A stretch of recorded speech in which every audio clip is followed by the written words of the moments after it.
Sabe aquelas palavrinhas que a gente mais usa em inglês? Tipo, I'm, don't, it. Uhum. Elas são, na verdade, pequenos atalhos. Parecem super simples, mas existe uma lógica bem específica por trás delas. Exato. E é sobre isso que a gente vai conversar hoje. Estamos com um material aqui, um capítulo de um guia de gramática que promete detalhar como e quando essas combinações acontecem. Sim. A nossa missão aqui é decifrar essas regras para que as contrações pareçam menos aleatórias e mais, sei lá, um sistema que dá para aprender de verdade, focando não só no quê, mas principalmente no porquê. E é nesse porquê que a coisa fica interessante. Porque o que para um falante nativo soa como pura intuição, na verdade é um conjunto de regras, regras gramaticais bem estabelecidas.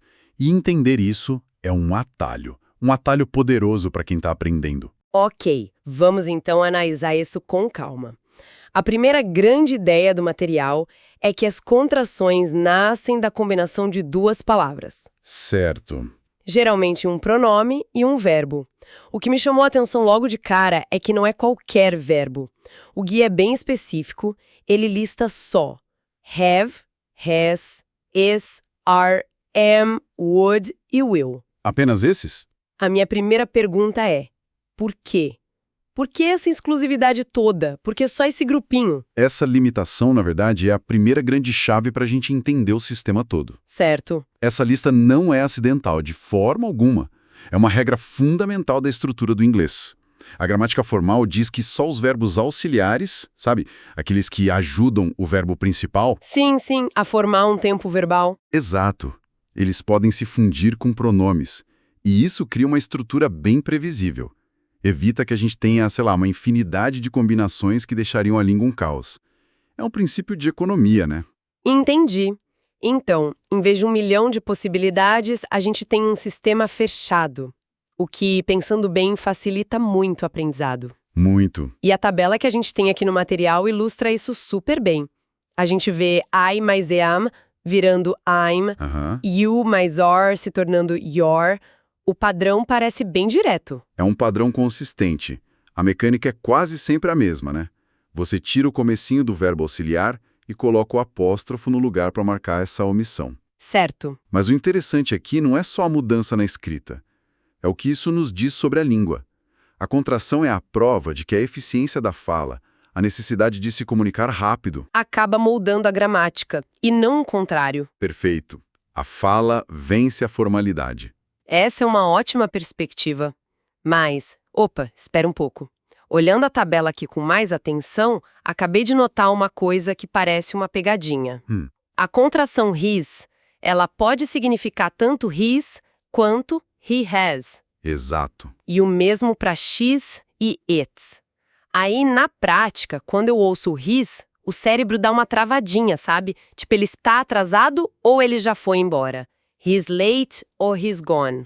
O material dá alguma pista para resolver isso em tempo real? Você tocou no ponto que mais confunde quem aprende. E sim, o material dá a resposta, e ela está totalmente no contexto, no que vem depois da contração. Ah! A estrutura da frase é o decodificador.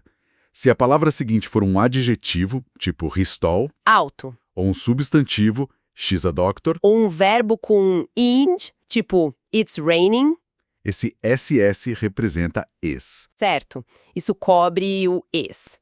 E como a gente identifica o has? O has a gente identifica quando a contração é seguida por um verbo no particípio passado. Aquelas formas com ed ou in. Isso, played, seen, gone. Por exemplo, na frase she seen the movie, a palavra seen é a pista.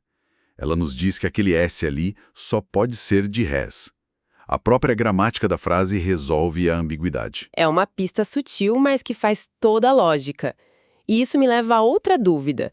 Essa armadilha do apóstrofo S acontece com outras contrações. Eu lembro de ver you'd e ficar pensando se era you had ou you would. Excelente ponto. Sim, acontece a mesmíssima coisa com a contração D. Sabia. Pode ser tanto had quanto would. E a lógica para diferenciar é a mesma. O que vem depois, se for seguida por um verbo no particípio passado, como em I'd gone to the store, é a contração de I had. Certo. Agora, Se for seguida por um verbo na sua forma base, como em I'd go to the store, aí é a contração de I would. De novo, o contexto é tudo. Isso é fundamental. Não é adivinhação, é procurar a próxima palavra. O exercício 11.1 do material força a gente a aplicar isso. Ele pega a frase They are my best friends. Sim, que vira They're my best friends. E o ganho aqui é de naturalidade. Falar a frase inteira, they are, não tá errado. Não. Mas pode soar meio rígido, quase como se a pessoa estivesse lendo um texto, né? Sim, total. A contração deixa muito mais condensado. Outro exemplo do exercício é It is very cold today. Que se torna claro, It's very cold today. E aqui entra outra armadilha que o guia não cita, mas que vale a pena falar. A confusão de it's com apóstrofo e it's sem apóstrofo. Clássica. Eu lembro de uma vez que mandei it's num e-mail de trabalho querendo dizer seu, sabe o preço de um produto, e a confusão que isso gerou foi enorme. Essa é uma das confusões mais clássicas, até para falantes nativos. A regra é simples, mas é contraintuitiva para muita gente. It, com apóstrofo, é sempre a contração de it is ou it has. Sempre. Já it, sem apóstrofo, é um possessivo. Significa dele ou dela para coisas e animais. A frase The dog wagged its tail nunca teria apóstrofo. Ok, então o padrão de juntar pronomes com esses verbos auxiliares está claro, incluindo as pegadinhas. Mas e quando a gente quer negar alguma coisa? Porque don't e isn't são tão comuns quanto I'm. Como o material aborda essa outra família de contrações? Ele apresenta como a segunda grande regra. É a combinação de um verbo auxiliar com a palavra de negação, not. E aqui o padrão é ainda mais consistente. Ah, é? Sim. Na grande maioria dos casos, a regra é só juntar o verbo com o not e trocar o O pelo apóstrofo, criando aquele final ent. A gente vê isso em are not virando aren't, did not que vira didn't, should not em shouldn't. É um mecanismo bem eficiente. Parece ser bem direto mesmo. Mas, como sempre, a minha atenção vai para as exceções. E o material destaca uma que eu sempre achei muito estranha. A contração de will not. Ah, sim. Pela lógica, eu esperaria tipo willn't, mas o resultado é won't. A palavra muda completamente. Qual é a história por trás disso? Won't é um exemplo fascinante. É como se fosse um fóssil da língua no nosso vocabulário de hoje. Um fóssil? É, uma relíquia de formas mais antigas do inglês. Antigamente, uma forma comum de dizer will not era will not. Uou! Won't not. Com o tempo, na fala rápida, esse won't not foi se contraindo e virou won't. Aí a forma will acabou se tornando padrão para o verbo, mas a contração antiga e irregular ficou. É um desses casos que não dá para deduzir. Tem que memorizar. Que interessante. E o mesmo parece acontecer com can mais not, que vira can't. A lógica do N daria can't, com 2 N's, mas a língua simplificou. Exatamente. Se a gente conectar isso a um panorama maior, a gente vê de novo o princípio da eficiência fonética. Pronunciar can't seria um pouquinho mais lento, meio travado. A língua se ajusta para o que é mais fácil e rápido de dizer. Faz sentido. As exceções como won't e can't são pontos de atenção cruciais porque são extremamente comuns. E o exercício 11.2 nos dá a chance de praticar. A frase he cannot go to school today é um exemplo claro disso. Que se transforma em he can't go to school today. Fica mais direto, mais natural. Outro exemplo do exercício é we should not spend so much time together. Que vira we shouldn't spend so much time together. E aqui a gente percebe uma nuance, né? Se alguém falasse a forma completa should not numa conversa, Isso. daria uma ênfase muito maior na negação. Soaria quase como uma ordem, uma advertência bem séria. Precisamente. A escolha entre usar ou não a contração pode alterar o tom da frase.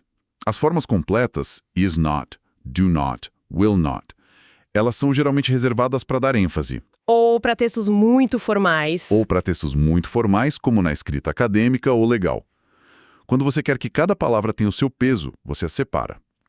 Na fala do dia a dia, as contrações são a norma. O que nos leva ao exercício 11.3, que o guia propõe como um passo além.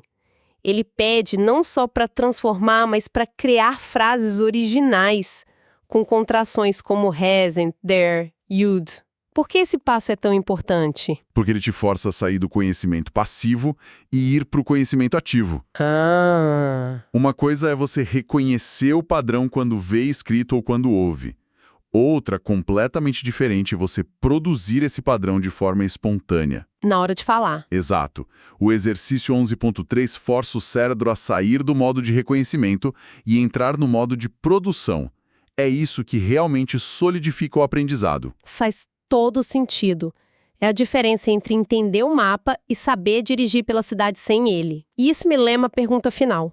O que tudo isso significa na prática? Qual é o grande insight que a gente tira desse guia? O grande insight é que as contrações não são uma bagunça, não são atalhos informais aleatórios.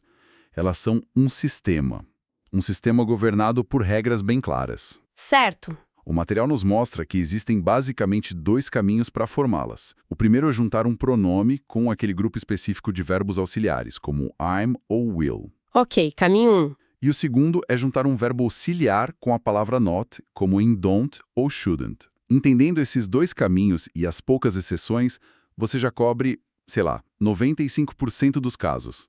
Então em vez de decorar dezenas de contrações uma por uma, como se fossem palavras novas? Não precisa. Então o segredo é aprender os 2 sistemas e as listas de verbos que podem participar. Exatamente. E o valor prático disso é duplo. Primeiro, na sua própria fala. Usar contrações faz o discurso soar mais natural, menos robótico. E segundo, e talvez até mais importante, é na sua compreensão auditiva. Muita gente tem dificuldade em entender nativos porque eles falam rápido, e essa velocidade vem em grande parte do uso massivo de contrações. Elas fundem as palavras. Elas fundem as palavras, alteram o ritmo da frase. Entender como what are you doing se transforma em what you doing na fala real, passa por entender a lógica das contrações. É um ponto crucial. Evitar as contrações pode não só te fazer soar formal demais, mas pode criar uma barreira para entender a língua como ela é usada de verdade. Sem dúvida. O material que a gente analisou funciona como um mapa bem claro para essa parte do idioma. A recomendação prática seria: memorize a lista de verbos, preste atenção nas ambiguidades como S e D, e memorize as formas negativas com foco nas exceções. Com isso, a estrutura está dominada. O resto é exposição e prática. Resumindo, então, o que parecia um mar de palavrinhas estranhas se resume a 2 sistemas principais. Uma vez que se entende a estrutura e as poucas exceções, o mistério meio que desaparece, né? Exato. Foi uma exploração muito esclarecedora. Foi um prazer. E toda essa nossa análise focada nas regras que estão nos livros levanta uma questão final interessante. Sempre tem mais uma camada para explorar. Sempre. O material que a gente viu apresenta as regras formais, a gramática da norma culta. Mas a língua está viva, ela está evoluindo o tempo todo. Sim. Aí fica a questão. Com a velocidade da comunicação digital de hoje, em mensagens de texto, redes sociais, com a necessidade de digitar cada vez mais rápido, será que a gente não está testemunhando o nascimento de novas contrações não oficiais? Tipo gonna e wanna? Exatamente. Essas já saíram da fala e hoje são super comuns na escrita informal. Que outras contrações podem estar surgindo agora, neste exato momento, e como elas desafiam ou até complementam essas regras estabelecidas que a gente acabou de ver. É um campo fascinante para se observar em tempo real.